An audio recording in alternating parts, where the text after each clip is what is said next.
So let me go ahead and pipe in one bucket and let's see, how much do we get? Oh, that was a lot of power. Yeah, okay.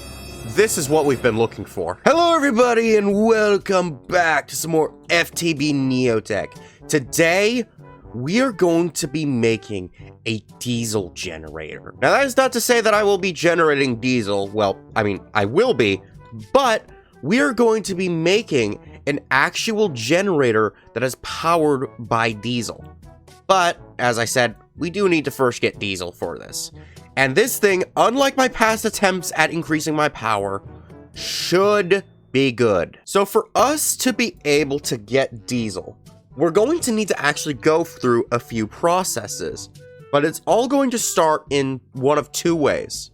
Either we can get virulent mix from our oil drilling rig, or we use sulfuric crude oil to turn into crude oil, which turns into diesel. Both of which are going to turn to crude oil. It's just that, you know, it depends on where we're starting.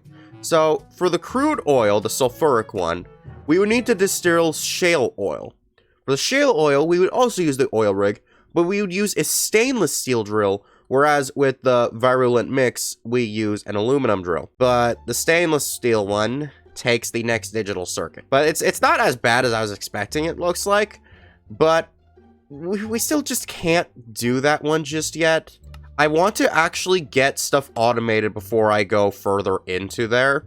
And that's the purpose of getting all this power. So that way we can actually start setting up automations to get things going. So we're going to go with the virulent mix. Now, in the last video, I did end up making our oil rig. For other purposes, we actually needed this mix. So now we actually are going to need it to be going a little bit more constantly. So we can go ahead and then throw our tank right there. And then throw in our aluminum drills here. And then once we head on over here, yeah, it's going to start creating. And it can go up to an efficiency of 128 EU. That's the biggest thing with all of these, is that the more they go, the more power they take, because the stronger they go. I have mixed feelings about that function. I really would rather I just be able to make it all going at once. So, now that we have ourselves our virulent mix, this is going to need to go inside of our thermo-pneumatic processing plant, which we have right here, but I don't know if there's a way. Oh, and that has vegetable oil in it for some reason. Now, this is kind of where I wish I had built this thing, like, underneath the ground. Just because, like, now I'm gonna have to pipe all of this. That is not where I put you, okay? I put you over there, okay? I don't know what you think you're doing, but it's definitely not what I wanted you to be doing. So, we can go ahead and just bring this baby down. Let's go ahead and just bring it down on top of this. Just so that way it's, like, easier to connect. So, well, I say easier to connect, but I need to be on the facing side of it, so. But we go ahead and connect it from this side. And now we have ourselves our virulent mix inside of here. There we go. Now, for this thing to change into our crude oil, we need two things, one of which is going to be pressure.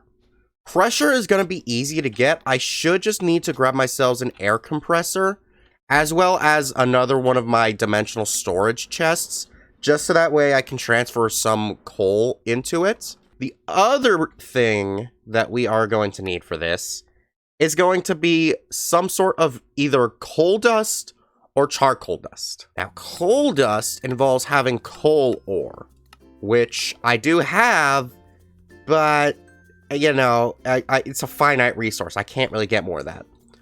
Charcoal dust, on the other hand, takes charcoal, which, as we saw over there, I am automating. So that's what I want to use. But it can only be maciated in an electric maciator instead of a normal one, which is powered by steam, which is kind of what I was hoping to do initially. Just that way I could get that whole thing set up and not have to transfer more power. So, what I want to do is, I kind of want to see if this crusher from actually additions uses less power than the electric maciator. And for this crusher, it's actually a very easy recipe. We just need 3 flint, a basic coil, 2 of these redstonia crystals, iron casing, and reinforced stone. And there we go. Now we have ourselves our crusher. So, if I look at this thing, it definitely needs power.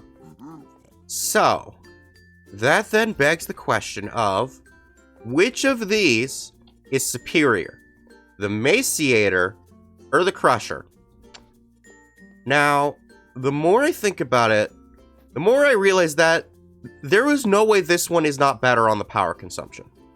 Because this one is literally going to use more power as it goes. If its maximum is worse than this one's, that is going to be impressive. And also heartbreaking for this one. Because I just spent a good solid 10 minutes making this thing. Alrighty, got the crusher right here. So now I just need to go ahead and connect the cable right there. That way this thing will be getting power from up there as well. Then I should just need to connect the hopper here and my dimensional chest here. And it should start pumping it in. So now I should be able to just go ahead and then bring the stuff out over to here. Gotta make sure I put it onto the blacklist. That way the stuff will actually go in. And... wait, what?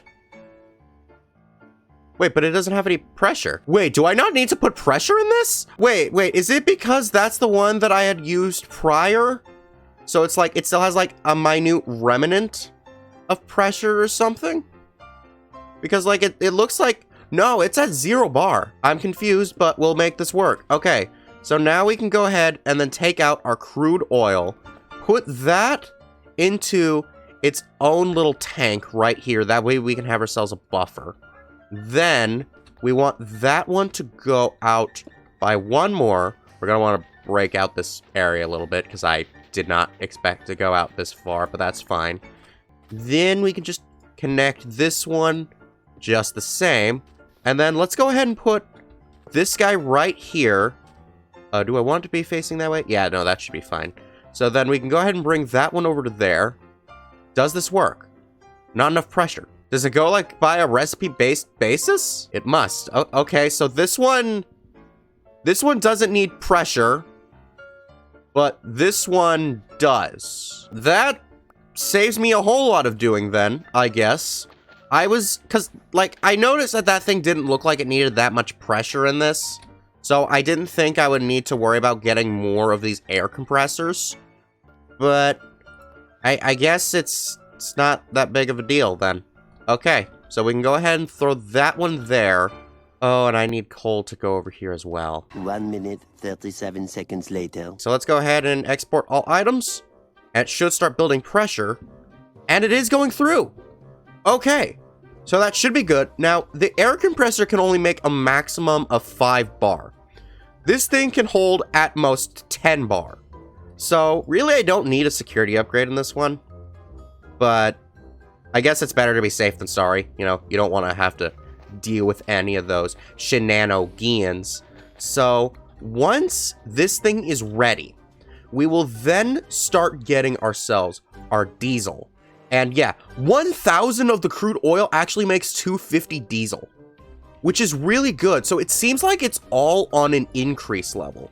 Because if we go back to the crude oil one, 1,000 of that makes 5,000 of the crude oil. That is insane. Like, honestly, this might be way better than the sulfuric crude oil one. Like, that could be way, way better. Unless there's, like, another conversion rate before. Oh, no. Because, like, the shale oil just... Ew. Ew. No. I'm glad I did it like this. Holy crap. Oh my gosh, we're gonna get so much. That is awesome. And the best part is if we get a bucket of this...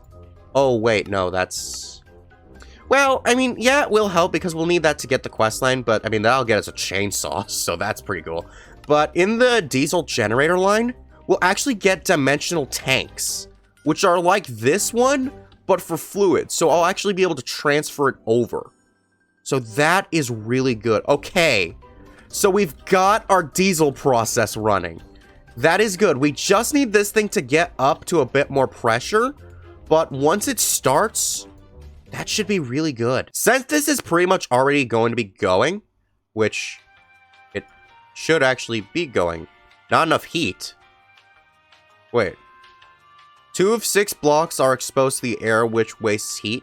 Wait, what do you mean not enough heat? Requires temperature equal to 300 degrees Celsius. Okay, I guess I got a whole new thing to figure out. Okay then, so what I'm gonna do is I'm gonna figure out how to increase the temperature, and I'm gonna go ahead and make myself the diesel generator. It's got a few things going for it. I'm gonna need another advanced machine casing, which I still have 3 more of those, so that's not a problem. Some more of these large pumps, another electric circuit, another 2 more aluminum gears, and then some electrum cables. All that should be easy. So I'm gonna get all of that sorted out, and then we'll get our diesel generator going. 20 minutes later. Okay, so I got the diesel generator, and now I figured out how to get heat with this thing as well. And it is, an interesting process. So, oh, that's gonna be unfortunate. Oh, well, we need to get that to go into here. So now that thing is producing heat. I just don't know how to get this. Okay, so yeah, the top temperature is the one we want. But it's not doing that. Okay then, so I'm going to have to get all the pressure back. Oh, that's unfortunate. Okay, well, actually we can go ahead and just circle that back over to... Oh, I could just connect it from there. Now, is there a way for me to turn that at all? I know there is a pneumatic craft wrench. I also got this heat pipe, so maybe I, like, put that onto it? Yeah, okay, that goes onto it. So once this thing has reached its capacity for it to be able to start generating, we should be good. We just need both of these guys to get higher up on the generation. Eventually. Here we go. The temperature is ready. Yes. There we go. So now we got the diesel. Yes. Okay. There we go. So now, before I pipe this out to the last point for the generator, I want to be able to actually get the quest mission. So, I need a bucket. I forgot the buckets. I should have known I would need the buckets, but you me not using the thinking skull. The thinking skull apparently is what it is called now, too. That's even more evidence of my incompetency. But here we go. We got ourselves a bucket, and it's not night, it's just raining, but I'm in a desert, so no water. But we can go ahead and grab this, and there we go. That should be both of those missions done, which should be in this one. Yeah, there we go. So now I get a chainsaw, but also a freaking dimensional storage tank. So this is where we can go ahead and then test this baby. So let me go ahead and pipe in one bucket, and let's see, how much do we get? Oh, that was a lot of power. Yeah, okay. This is what we've been looking for. I was thinking about getting more of these, and like, you know, with a recipe like that, with how long that all takes, obviously I would be using a certain glitch I recently found, but now I don't think I need to do that at all. Okay, so I should be able, since this is going into a battery, to just sort of connect it like this, and that should have it going in. Ooh. It does not seem like that actually works. Okay, so then since... Oh! Oh, wait a minute. Is that what I missed? Is it just that I put it on the wrong spot? If I go ahead and put that there. Ah! There we go. Dude! That is awesome!